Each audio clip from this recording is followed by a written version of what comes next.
This is Realigned and Unfiltered. Together, we're peeling back the layers, exploring consciousness, and transforming life's messiness into meaning. Hey everyone, welcome back to Realigned and Unfiltered. Hey Carlie, how's it Hey, going? babe. We're so excited to be back here. We've been exploring, if you guys have been listening, and I know you guys have, we're so excited to be connected with you guys. We've been explaining a lot of like educational pieces in this podcast. So we're kind of taking it back a little bit and breaking it down while and integrating some processes here and showing some examples of the processes of these educational topics so you guys could put them, so we could all put these into practice. So Uh-huh. Carlie is going to do that a little bit today. And Carlie, let us know, what are you going to walk us through today? Amazing. Yes, thank you, Dee. Well, you are the queen of the process when it comes to NLP. And where I land is more in the body and more in the subtle language of compassion. So if everybody remembers our episode where we talked about mindful self-compassion, I believe it was episode 3, and we're going to link that in the show notes. That's the episode where I really break down what is self-compassion, what is mindful Mm. self-compassion, and how is that helpful for us to know and understand as we go through our life. So, one thing that I have been wanting to do since then is to introduce everybody to the mindful self-compassion break. So, it's like Oh, taking a okay. little break Oh, I from like that. feeling super critical or taking a little break in a moment of hardness and offering yourself some self-compassion. So it's just an opportunity. I'm going to teach it to you. I will also create a little handout, a little worksheet. We'll link that in the show notes as well if you're interested in one. Email or give us your email and we'll send it off to you. Because this is a really simple little thing that you can learn and you can take with you. And sometimes when people are having a day, they find that they need a coffee break, or they find that they need a smoke break, or they find that they Mm, need some kind of break. And so, yeah. what I think is a great thing to learn is the mindful self compassion break. So, that's what this is called. It is adapted from Christopher Germer and Kristin Neff's work. I have talked about this workbook before. It's the Mindful Self Compassion Workbook. And it is by these two incredible educators who I did learn from. I always like to source my work or where my work is coming from. So that is the kind of creators of this concept, the mindful self-compassion process, and then I have adapted their work and their processes to kind of suit my own language and how I work with my clients. And so I'm putting Mm, this forward now in thankfulness and gratitude to them and their work. So awesome. we'll just do a little quick review for those of you who haven't listened to episode 3. Definitely go back and give it a listen, but I will just give a little quick review of what is mindful self-compassion. Yeah. I like to call it the recipe. Okay, so the recipe for Oh, mindful compassion. I like to cook, I like to bake, and I like to make myself feel better. So the recipe. The recipe, so mindful self-compassion includes 3 attributes or three ingredients, let's say. okay. The first ingredient being mindfulness. So I Mm, would define mindfulness as this: paying attention on purpose to the present moment without judgment. Okay? So when we are being mindful, we are right here in the present moment and we are not judging the present moment. All right. So let's say you're in a moment of like a lot of chaos, and you're just feeling all kinds of nice. ways. If you're going to be mindful about that moment, you're going to say, wow, in this moment, I'm noticing a lot of chaos. Woof, there's a Mm, lot of chaos, mhm. right?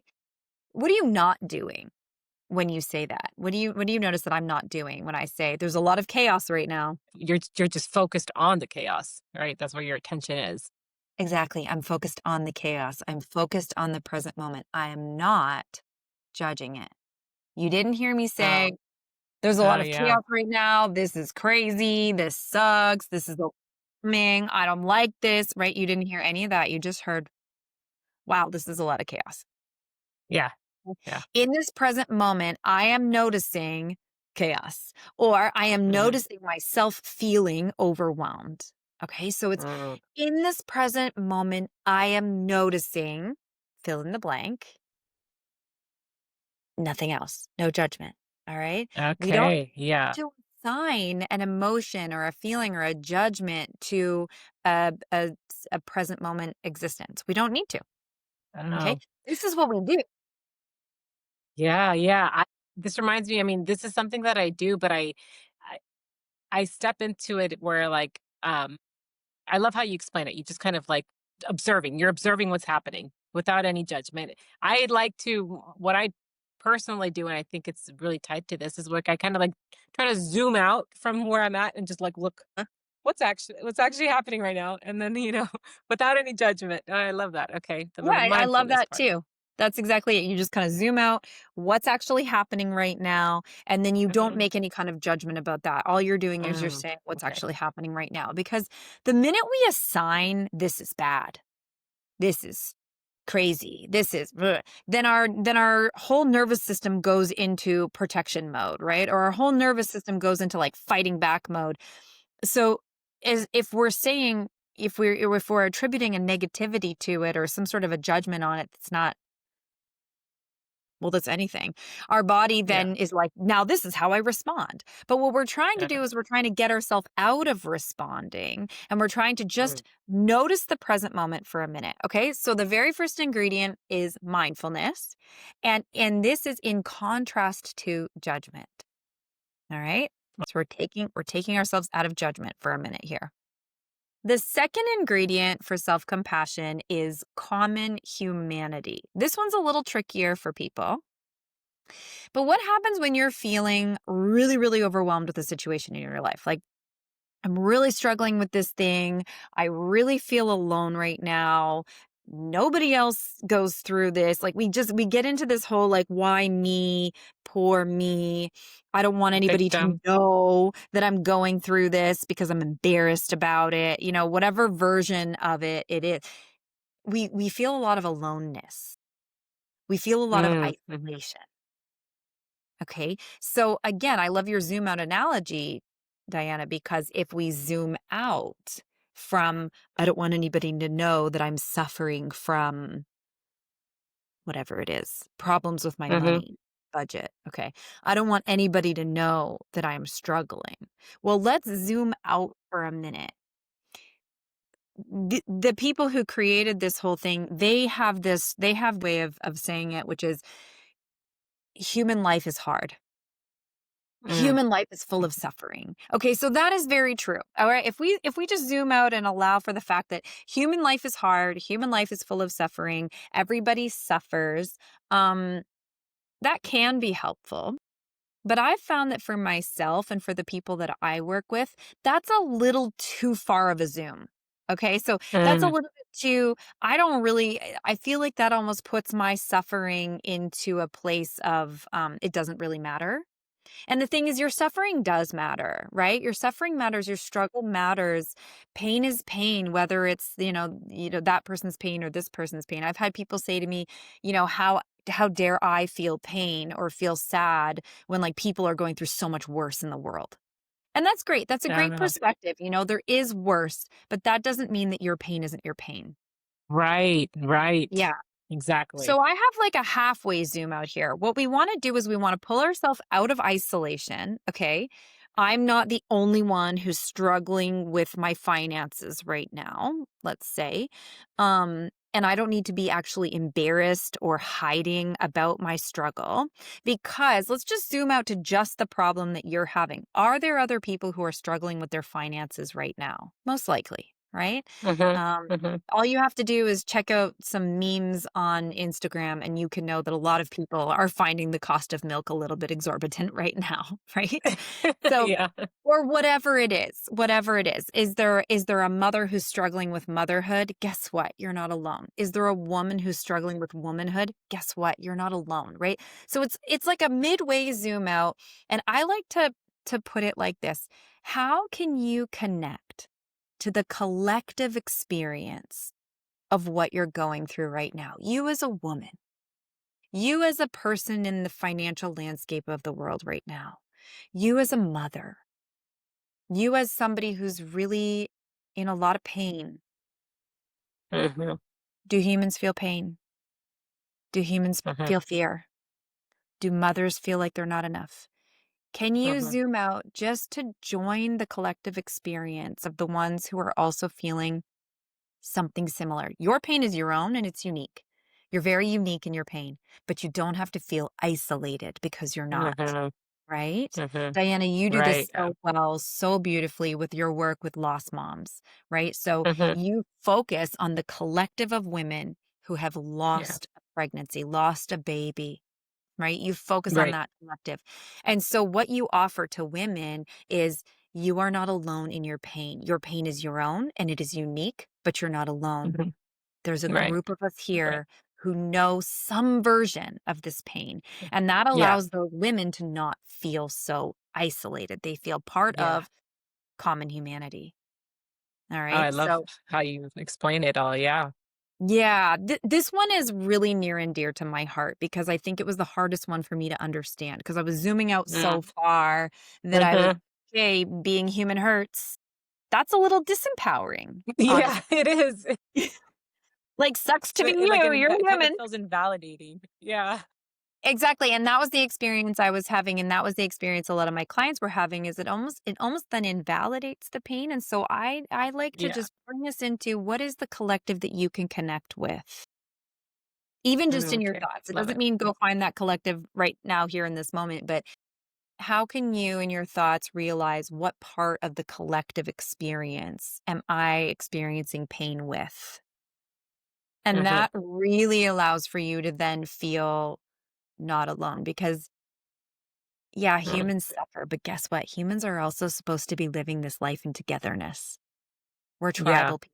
We're tribal people. We're not supposed to be alone. We're not supposed to be going through this experience alone. And so, of course, isolation hurts us a lot, right? So that's the second element of mindful self-compassion. The third element of mindful self-compassion is, you guessed it, self-compassion, also known as self-kindness. Okay, so self kindness is where we offer some kindness into the mix here. Because what often happens is that our inner critic really lights up the board when we're struggling, right? So I'll go back to my money example. So um I am trying to balance my budget and I just absolutely can't make it work this month. And now I'm feeling really Mm. embarrassed and ashamed and I don't want anyone to know and da da da. What happens? Are you immediately kind to yourself or are you kind of like, how could you let this happen? Why would you do this to yourself? You just can't Mhm. get it together, right? Like immediately the critic starts to speak. Would you say that's Oh, true for yeah. you? Oh, absolutely. Mhm. Right. Immediately the critic starts to speak. So most of us have a really well-tuned inner critic. Less of us have Mhm. a really well-tuned inner ally. I like to picture them like the angel and Mm. the devil on the shoulders, right? Yeah, that's a good one. Yeah, yeah. So you've got your you who's like, "You suck and you're never gonna get better at this, and why don't you just give up?" You know? And then there's this other one who can actually offer words of comfort, words of care. And so my favorite way of playing with this one is this: what you would say to yourself naturally in a moment of, I cannot balance this budget this month. Is it the same as what you would say to a friend? Mm. Mhm. I hope not. You wouldn't have very many No. friends, right? So No let's way. say, Diana, I come to you and I say, I'm really suffering this month. I'm really struggling. I cannot balance my budget this month. And I feel so overwhelmed and I feel so embarrassed. What would you say to me? I'd be like, It's okay. You're doing the best you can.' No, I'd be very encouraging with my words. Yeah. Yeah, and then what would you say to yourself most naturally, do you think? I need to get it together. Like, I have to, tighten up here and tighten up there. Yeah, Yeah. yeah. And so when we're offering ourselves the criticism of like, "Come on, get it together. What's wrong with you?" automatically our body is going to tighten. We're going to feel Mm. shame. We're going to go into some form of dysregulation. Either it's going to be fight or Yeah. flight, like I'm just going to run from the situation, or I'm going to like fight my own self. Or maybe we're even going to shut down. We're even going to go like, this is too much for me. And I'm just going to shut down and dissociate and, Ooh, and not be able to participate in life at all. right. Um, Right. any of those options are not going to help you actually get through the problem, right? So, what Mm. we want to be doing is we want to hear words from a friend. Hey, you've been doing the Yeah. best that you can. Hey, it's going to be okay. You know what? We can Mhm. figure this out together. Let's just take a deep Mhm. breath and let's figure this out, right? That's the voice we want to be hearing from our Yeah. inside. Mhm. So, the mindful self compassion break. This is a quick little ditty that anytime you're feeling any kind of way, right, you can just say, I'm going to go take my quick break. And you can walk yourself through this little gentle meditation where you rely on these three ingredients from the recipe and just reset. Just reset. Okay. Okay. So, Okay. I think we should do it together, you and I.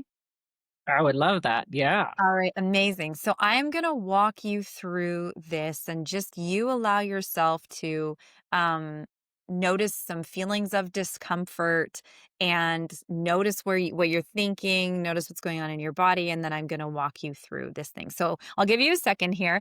Allow yourself to think of something that you're really struggling with right now. You don't have to say Okay. what it is. Just think it. Uh, Think it. okay. Okay. Please don't say what it is. Yeah, just allow yourself to be with it. Okay. Okay. You got it?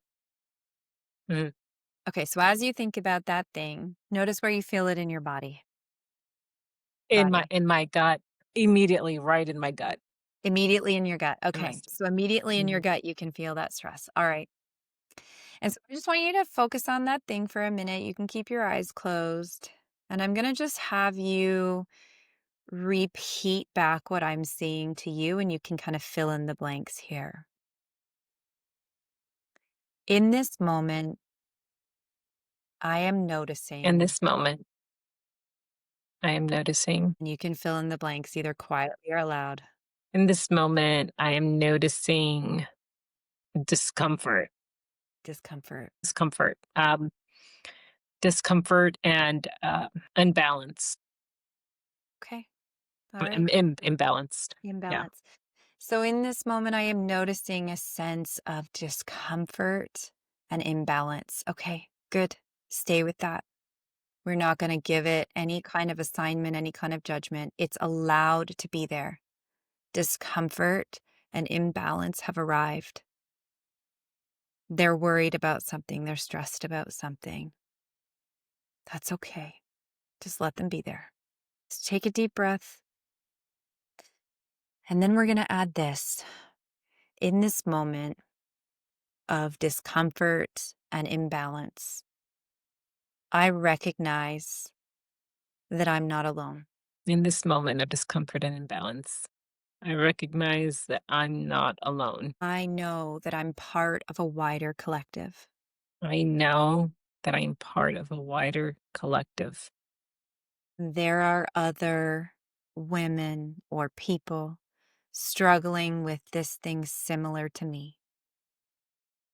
There are other people and women that are struggling the same thing as me. My struggle and my suffering is unique, My struggle and my suffering are unique, but I'm not alone. but I'm not alone. Good. And just while you hold that one, imagine your little zoom out. Imagine other women, other people dealing with this similar theme that you're dealing with in their own way, and realize that there is a web of energy connecting you to them and them to you. You suffer together, you struggle together, but together we are stronger. We are more capable. We are more of a force. Great job. And then I'm going to actually invite you to bring your hands and take them to your gut where you felt all of that discomfort, just gently place your hands there, allowing your body to receive support. And take a deep breath in. In this moment of discomfort and imbalance, In this moment of discomfort and imbalance, may I be kind to myself. may I be kind to myself. May I forgive myself. May I forgive myself. May I be patient with myself. And just allow yourself to feel the gentling. Allow yourself to know that you are not alone, that you are not being judged by yourself, and that there is kindness here. There's acceptance here. There's patience here. And allow yourself quietly to let all of these things flow through your body and calm your mind. And I want you to come up with your own. In this moment, may I, and you can fill in the blanks. That's your very, very own. In this moment, may I. In this moment, may I feel the connection, the support, and the love that I hold for myself Mm, and with others that are feeling and have felt what I have. beautiful. Mm. And you can breathe that through your body, and you can put a little pressure on your belly. Allow your body to receive it. Allow your mind to roll it around through. And keep that like a mantra. Keep that like a gift card that someone gave you lovingly. And allow it to be something that you say to yourself whenever you're noticing the discomfort or the imbalance. And when you're ready, you can rub your feet on the ground. Take a deep breath that brings up your shoulders and drops them down. And come back to this present moment. Ooh, that was so good. It's really interesting, Carlie, so I felt it in my gut, right, to begin with. Once you had me and you walked me through imagining and thinking that there's other people that are going through this, I felt it already start rising up more to my heart center. Oh, Like wow. I already felt that. And then as you walked me and you talked me through it, then I went into my mind and then I started, like I saw that connection. Wow. Yeah, that felt very powerful. That was great. Oh my gosh, that was really good. What a cool reflection. Thank you for that. Yeah. Yeah. And I mean, I know for someone like you, because it is so your heart to connect people suffering Mm, with one another, and to pull them out of that. I think it's really cool to hear how it came from your body and your aloneness up into your heart and then through your mind, because that is such a special thing about mm, you. And definitely, I think others, mm. even who aren't working in the field you're working in, feel similar Yeah. when they come out of isolation and into connectedness. So Yeah. cool. Yeah. Yeah. This was so great. I think this is just so powerful because it's a practice to kind of remember like these steps, like the common humanity. First the mindfulness and then just the steps that you said, the mindfulness, common humanity, and then self-compassion. And then going through each and practicing every time something comes up and I'm being self-critical, really, I mean, like, again, I felt the shift in my nervous system. Like, oh, wait, hold on. There is there is that connection with others, and I'm not alone. This is part of my experience, and yes, I'm allowed to feel this. It's okay that I do, Yeah. but there is also that connection to others and the way that I would talk to them, now let me be compassionate with myself and talk to Yeah. myself that way as I'm Yeah. going through it. Yeah, really powerful. Yeah. The self-kindness piece always gets me, people Yeah. struggle sometimes to think, "Well, how would I be kind to myself?" And some people even think, "Well, but when I criticize myself, it's what motivates me." Okay, so that means you're being motivated by Mm, fear. You're being motivated by yeah. meanness. Do you want Mhm. to be motivated by Yeah. meanness, or do you want to be motivated by kindness? A gentle approach doesn't mean that you sit there and just allow anything, right? A Right. gentle approach Right. just Right. says, "Hey, we got here. We understand we're here. We can motivate through love." right? We don't Yeah. have to Yeah. motivate through fear. So, yeah, I mean, and this is a great one for even if you're just kind of like going about your business and you start noticing, like, whew, I am being really critical of myself today. Like, I am Uh-huh. being Uh-huh. really mean, actually. You know, when you hear the voice inside your head sounding like someone who you would probably block if they were a friend, Yeah. um, Yeah. you Yeah. know, pause. It doesn't mean that we can't be stern with ourselves, because I feel like sometimes I have like more of like a stern kind of um like self-critical kind of voice that comes to me, where it's more so like, Diana, come on, you know better. Or like, Diana, but I'm not being mean to myself. It's kind of like, okay, just get with it a little bit more. You know what you should be doing and how you should be doing it. But it's not, but I'm not like being completely mean to myself, just a little bit more like stern, the way that I know like I would be with a friend. Like this is like I could be loving but also reinforcing with my tonality, I guess. It's a tonality Yeah, with how I yeah, speak to absolutely. myself. So I don't know. no, I think that's right. I think you hit on something that some people struggle with when they're like, but if I'm just so soft with myself, I won't actually, make myself go. Okay, so that's a good thing. Notice, is kindness Mm, for you sometimes like a motivating kindness? Okay, Diana, listen, it's okay that you're here right now and mhm, go. Let's go. Come on. I'm going to walk you through this. I'm going to take your hand and I'm going to pull you along. Come on, Diana, we got this. Like you need a little bit of that energy from the belly, sympathetic nervous system type energy. And that can come with kindness too, right? It's not, Diana, you idiot. Come on, mhm. get it together. It's, Diana, you know what you need to do. Come on, let's go. Let's do it. Right? There's a difference. Yeah. There's a difference. Right, right, right. Yeah. So it's Yeah. not always, may Mhm. I be kind?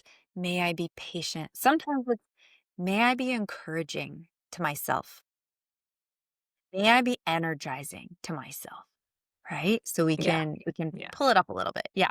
But a lot of people are just so in the depths of pain and suffering and judgment that they really just do need a soft landing place. So it really depends on what you're using it for.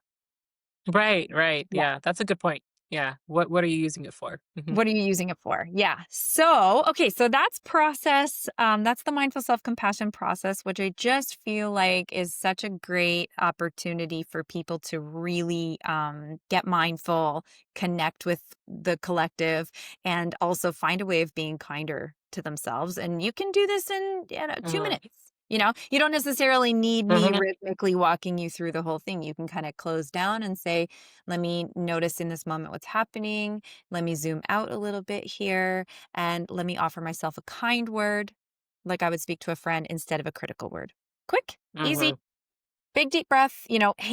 Putting your hands where you feel it in your body is always really, really helpful. And then off you go. Off you go. So, anything else you want to say about that one? No, that was awesome. I love it. I'm gonna keep Awesome. practicing that for sure. Great. Yeah. My encouragement is to everyone to keep practicing that. And I will add a worksheet sort of so that you have your own version of that in the show notes as well. Or Awesome. a link to that. So I have one more. Would you like one more? Okay. Yeah, All right. let's do it. So this one's a little bit more of a biohack. This one's a little bit more, we're gonna hack into your body. We're gonna hack into your body. That doesn't sound very nice. We are going to connect into your body and we're gonna connect with the vagus nerve. So this process is called the vagus reset. So again, we have Okay. another episode where I talked a lot more about the nervous system. I talked more about the vagus nerve, and we will have future episodes about that as well. Today, all you really need to know is that your vagus nerve is your 10th cranial nerve, and it actually goes through all areas of your body. It comes up around your ears, it goes through your jaw, it goes down your throat, and it wanders through all of your major body parts down into your gut. It's Mm, called the vagus because it's the wandering nerve. It kind of goes everywhere. And it is responsible for your neuroception. Your neuroception is when you're perceiving for threats, right? So you're mm, perceiving for threats in the body and out of the body. It's like your sixth mhm, sense. You know, when you get that like mhm. prickle or that tingle when like Yeah. something just Yeah. doesn't feel safe? That's your vagus nerve. Okay. So Mhm. this is an interesting one because what happens when the vagus nerve is feeling threatened is it'll be like nicely attached up there to your cranial system. Everything's all attached. It's communicating to your brain. You're safe. It's all good. And then it notices, let's say, a car. A car comes speeding up behind you and goes around you really quick, honking the horn, right? So it goes like this. It pulls back. And when it Okay. pulls back, all of the brain, all of the warning centers in the brain go danger, Right. danger, because the vagus nerve has tensed, right? And so Yeah. right away the brain starts pumping cortisol and adrenaline, and we get hardwired for fight or flight, right? We're ready now to run, we're ready to fight, we're ready to do whatever we have to do, and that's okay. Right? We needed that so that we could turn the car quick, Yeah. right? We needed the quick Right. response. Right. But once the car Mhm. keeps going, do we stay white knuckled? Do we stay like, are we shaking? Is our heart beating? Is our stomach all tight? Did we lose our appetite, Mhm. right? Like, how long do we stay like that? Or do we reset? Do we come back to normal? Well, here's the thing. A lot of people don't reset. A lot of people don't come back to normal because they're living with so much stress kind of ongoing in their life, whether it's too much sugar going through their body Yeah. because of what they're eating, or whether it's too much comparison happening because they're on social media comparing themselves to other people, or whether it's they're living in an abusive relationship and Mm. there's a constant abusive track going on in the background, or perhaps the abusive relationship is Mhm. with yourself, right? There's inner Mm. critic is going Mhm. crazy all Yeah. the time at you. So we have a lot of reasons to be in fear mode. A lot of reasons to be in fear mode in the world that we're living in right now. And a Yeah. lot of the time, we never quite get to a reset. We never get our vagus nerve to kind of just relax, calm down. Everybody stops firing. We go back into our Mhm. prefrontal cortex and we're resting and we're restoring. We don't Mhm. get a lot of that reset anymore. Mm-mm. No, not at all. Right. So, this is a little trick that I learned that helps reset the vagus nerve. And it Okay. can be a great one when you're like, you're just noticing, like, I am in a lot of tension right now. Like, there is just tension and I can't make it stop. I actually have clients who I assign to do this in the morning when they wake up, middle of the day, just kind of midday tune up, and then at night before they go to bed. I also use this Okay. very frequently. Okay. So, here's what we're going to do. You're going to do it with me, Dee. The first thing that Okay. we're going to do is we're going to turn our head to the right until we feel like that catch. So turn your head to the right until you feel a catch. Notice where your neck says like stop turning. Okay, you Mhm. got it? Okay, and Mhm. then to the left and notice where it stops turning. Okay. Mhm. Less of a turn on your left side there, hey? Yeah. Yeah. I slept wrong, but yeah. All right, so here's what we're going to do. We're going to make a little cradle with our hands. Okay. And we're going to pull that little cradle to the base of our skull and allow our thumbs to kind of like go down the neck a little bit. So I'm going to turn, Okay. I can turn so you can see. Can you see what I'm talking about? Yep. See Okay. it. Yeah. So we're down right at the base of our skull.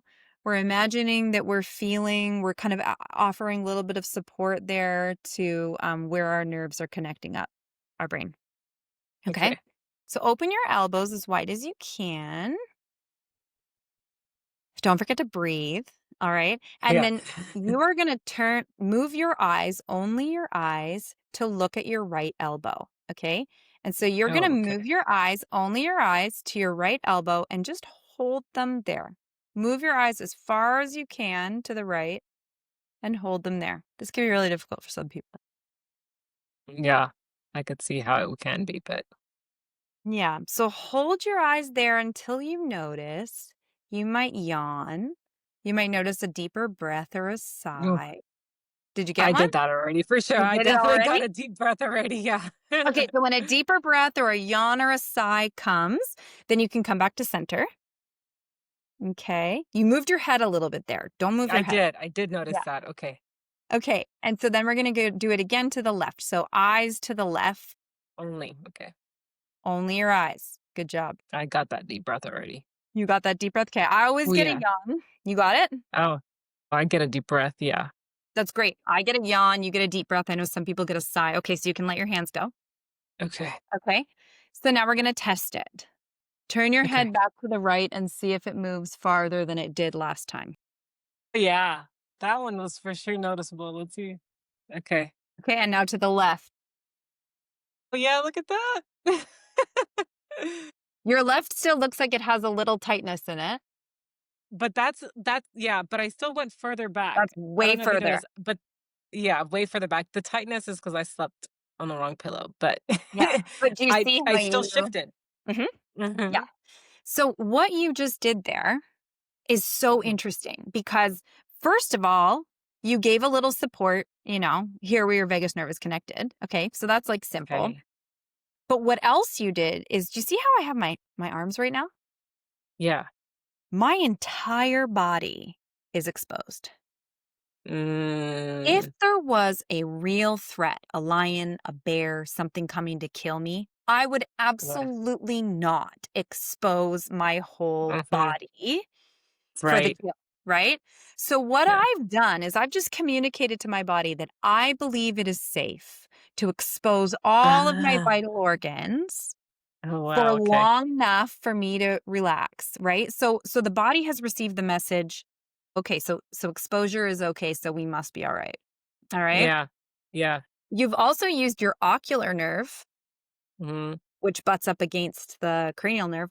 You've moved your eyes, which has moved the nerve at the back of your head here and Mhm. pressed up against. So you've almost offered your vagus nerve like a mm, Yeah. little massage. Yeah. Oh, So wow. you yeah, so you're doing a whole bunch of really interesting stuff. And what happened when you got that yawn or that sigh, that's your nervous system resetting. That's your nervous system Okay. saying it's okay to take a deep breath. I'm actually going Mhm. to move oxygen farther down my body and I am going to believe that I'm safe. Yeah. And you Yeah. can tell I that it love worked this. because your head moved farther than Mhm. it did before. So you've actually relaxed something that was causing tension in your body. I love that. I am definitely gonna use that right now. I'm gonna go have my mom do that right now. She needs to reset, um, with some stuff. But that's I love how you explained it. Like, yeah, because when you're doing this, you're exposing your whole body. It makes complete sense that you're making yourself vulnerable and like I'm safe body because I'm exposing myself, rather than where Yep. you're trying to like cover all the vital organs of your body. Yeah. Right. Exactly. Because you'll notice that when you're feeling really stressed or really tense or really like worried, you'll notice that your shoulders come forward. You'll notice that your arms cross your body or cross your belly. You'll notice that you're doing a lot more hunching because you're trying to convince your body that you're safe. Right. After something like this, you'll notice that your shoulders are a little more relaxed. You'll notice that your arms naturally fall to their side. Right? You won't need to be doing this so much. So, I mean, this is great for anytime you're feeling any kind of stress or tension. This is great to start the day. This is great to end the day. This is great for your kids. Kids love to do this. And you can I do was it. just gonna say that for kids too. That's Yeah. a good exercise. Yeah, It's such a I'm gonna great practice exercise that. and you can do it laying down. Some kids find it a little bit hard to like sit up straight and do this. You can do it laying down. You can do this thing on your back. Lay down on the back, on your back, on the floor. Do one of these, and then you can just move your eyes, right? And you can help your kid by standing kind of in front of them and say, okay, follow mommy's finger. Okay, watch mommy's finger. So then it's a little less like just look at your elbow. You can kidify it. Great for moms, great for dads, great for anybody who has a human body. Yeah, that was great, Carly. I loved that one. Thank Both of these you. together. Both of Right. these So together. I felt like, I mean, would you start with the vagus nerve reset first and then go through the kind of like, well, I guess it doesn't really matter the order. If you want to do both of these together, it depends on what situation you're coming up with, right? If you're feeling absolutely. self-critical or you're feeling, uptight and nervous in your body, right? Okay. Yeah, well, and both of those things lead into the other. So it really depends on which one you remember first, which Yeah. one you feel stronger with. I like to do a vagus nerve reset because it hacks into my body. And then once I've achieved that, then I go like, okay, now I can remember to look at the situation with mindfulness. I can remember to Yeah. zoom into the collective, and I can really access more kindness to myself in this moment, right? So for Hmm. me, the vagus reset is kind of my automatic. It's like a stretch. It's like a little stretch. Yeah. It's like a little flex. Yeah. And then you can access that self-compassionate rhythm that's maybe a little hard to access when you literally, your body feels like it's about to run from a lion. So I have loads of these, and I think we will just pepper them through this podcast as we go. I'll make them into little short mini-sodes for people that they can just grab and access. But I thought this one would be fun to put these two together with some explanation, because these are my go-tos for all my clients, for all my friends, for myself. And these can really, really help to reset the nervous system and allow you then to connect into your mind the way that you need to kind of get through whatever it is you're trying to get through. Yeah. Thank you so much for sharing these, Carly. I think these are going to be anybody listening to this, put this into practice today. Because I know that critic, that inner critic, it always comes up for something. Even if I woke up too late, if anything, I didn't get what I needed to get done today. These are perfect exercises to go through. Thank you so much, Carly. This was amazing. This is awesome. Awesome. You're so welcome. And thank you to everybody who's watching and enjoying this. And yeah, do please let us know if you want any of these practices sent to you in your email inbox, because we'd be happy to do that.